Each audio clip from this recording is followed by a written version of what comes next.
ಸ್ನೇಹಿತರೆ ನಮಸ್ಕಾರ. ನಾನು ಕನ್ನಡತಿ ಶ್ವೇತಾ ಮೋಹನ್ಗೌಡ.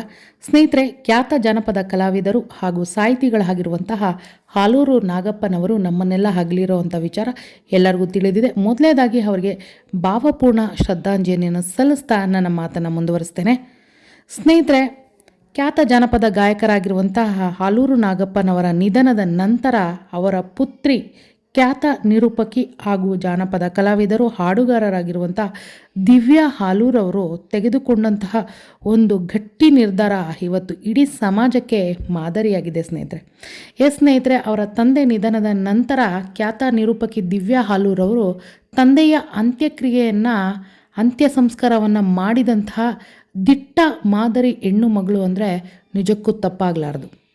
ನಿರೂಪಕಿ ದಿವ್ಯಾ ಹಾಲೂರವರು ತಮ್ಮ ತಂದೆಯ ಅಂತ್ಯ ಸಂಸ್ಕಾರವನ್ನು ತಾವೇ ಮಾಡಿದಂಥದ್ದು ಈ ವಿಚಾರ ಎಲ್ಲ ಮಹಿಳೆಯರಿಗೂ ಈ ಸಮಾಜಕ್ಕೂ ಒಂದು ದೊಡ್ಡ ಶಕ್ತಿಯಾಗಿ ಪರಿವರ್ತನೆ ಆಗಿದೆ ಅಂದರೆ ನಿಜಕ್ಕೂ ಹೆಮ್ಮೆಯ ವಿಚಾರ ಸ್ನೇಹಿತರೆ. ಇತ್ತೀಚಿನ ಸಮಾಜದಲ್ಲಿ ನಾವು ಸತ್ತರೆ ನಂತರ ನಮ್ಮ ಪಿಂಡ ಪ್ರದಾನವನ್ನು ಮಾಡಲಿಕ್ಕಾದರೂ ಗಂಡು ಮಗು ಬೇಕು ಅಂತ ಸಾಕಷ್ಟು ಹೆಣ್ಣು ಭ್ರೂಣಗಳನ್ನ ಹತ್ಯೆಯನ್ನು ಮಾಡ್ತಾ ಇದ್ದಾರೆ. ಜೊತೆಗೆ ಗಂಡು ಮಗು ಆಗೋವರೆಗೂ ಆ ಹೆಣ್ಣನ್ನು ಶೋಷಿಸುವಂತಹ ಕಾಲಘಟ್ಟದಲ್ಲಿ ನಾವೆಲ್ಲರೂ ಇರುವಾಗ ದಿವ್ಯಾರವರ ಈ ನಿರ್ಧಾರ ಸಾಕಷ್ಟು ಮಹಿಳೆಯರಿಗೆ ಒಂದು ಶಕ್ತಿ ನೀಡಿದೆ ಅಂತಲೇ ಹೇಳ್ಬೋದು ಸ್ನೇಹಿತರೆ. ದಿವ್ಯಾರವರು ಮಾತಾಡ್ಬೇಕಾದ್ರೆ ಅವ್ರು ಹೇಳ್ತಾರೆ, ನಾನು ಯಾವುದೇ ಸಂಪ್ರದಾಯದ ವಿರೋಧಿ ಅಲ್ಲ, ಆದರೆ ನಮ್ಮ ಅಪ್ಪನ ಅಂತ್ಯ ಸಂಸ್ಕಾರ ಮಾಡುವಂಥದ್ದು ನನ್ನ ಹಕ್ಕು ಅಂತ. ನಿಜಕ್ಕೂ ವಾಟ್ ಎ ಗ್ರೇಟ್ ಲೇಡಿ. ನಿಜಕ್ಕೂ ಈ ವಿಡಿಯೋ ಮುಖಾಂತರ ನಾನು ದಿವ್ಯಾ ಅವ್ರಿಗೆ ಹ್ಯಾಟ್ಸ್ ಆಫ್ ಹೇಳಲೇಬೇಕು. ಅವರು ನನ್ನ ಸ್ನೇಹಿತರು ಕೂಡ. ನಿಜಕ್ಕೂ ಅವರ ಒಂದು ಸ್ನೇಹ ಗೌರವ ಇನ್ನಷ್ಟು ಹೆಚ್ಚಾಯಿತು ಅಂದರೆ ತಪ್ಪಾಗಲಾರ್ದು.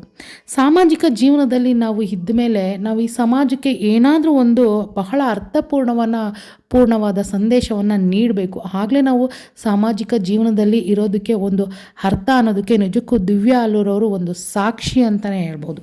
ಇವತ್ತು ಒಬ್ಬ ದಿವ್ಯಾ ಹಾಲೂರು ತಗೊಂಡಿರುವಂತಹ ಈ ಗಟ್ಟಿ ನಿಲುವು ಸಾಮಾಜಿಕ ಪರಿವರ್ತನೆ ಆಗಲಿಕ್ಕೆ, ಜೊತೆಗೆ ಸಾಮಾಜಿಕ ನಿಲುವಾಗೋದಕ್ಕೆ ಇದು ಒಂದು ಮಹತ್ವ ಕಾರ್ಯ ಅಂತಲೇ ನಾನು ಅಂದ್ಕೊಂಡಿದ್ದೀನಿ.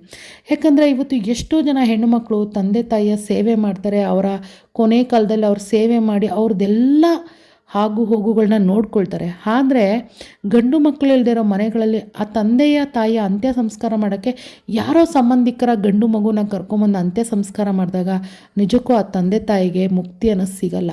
ಯಾಕಂದರೆ ಅವರು ಹೆಣ್ಣು ಮಕ್ಕಳನ್ನೇ ಗಂಡು ಮಕ್ಕಳು ಅಂತ ಬೆಳೆಸಿರ್ತಾರೆ. ಹಾಗಾಗಿ ಆ ತಂದೆ ತಾಯಿಗಳಿಗೆ ಆ ಹೆಣ್ಣು ಮಕ್ಕಳೇ ಅಂತ್ಯ ಸಂಸ್ಕಾರ ಮಾಡಿದಾಗ ನಿಜಕ್ಕೂ ಅವರ ಆತ್ಮಕ್ಕೆ ಶಾಂತಿ ಅನ್ನೋದು ದೊರಕುತ್ತೆ.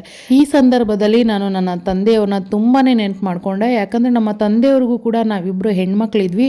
ನಮ್ಮ ತಂದೆ ಕೂಡ ಅವರ ಕೊನೆಗಾಲದಲ್ಲಿ ನಾನು ನಿಮ್ಮನ್ನು ಗಂಡು ಮಕ್ಕಳಾಗಿ ಸಾಕಿದ್ದೀನಿ, ನೀವೇ ನನ್ನ ಅಂತ್ಯಕ್ರಿಯೆಯನ್ನು ಮಾಡಬೇಕು ಅಂತೆಲ್ಲ ಮಾತಾಡಿದರು. ಆದರೆ ಈ ಸಂಪ್ರದಾಯ ಅನ್ನುವಂತಹ ಕಟ್ಟುಪಾಡಿಗೆ ಬಿದ್ದು ನಾವು ಕೂಡ ಎಲ್ಲೋ ಒಂದು ಕಡೆ ಆ ಒಂದು ಜವಾಬ್ದಾರಿಯನ್ನು ತಗೊಳ್ಳೋದಕ್ಕೆ ಹಿಂದೇಟು ಹಾಕಿದ್ವಿ ಅಂತಲೇ ಹೇಳ್ಬೋದು. ಹಾಗಾಗಿ ದಿವ್ಯಾ ಅವರ ಈ ಗಟ್ಟಿ ನಿಲುವು ನಿಜಕ್ಕೂ ಎಲ್ಲರಿಗೂ ಮಾದರಿ ಆಗಬೇಕು.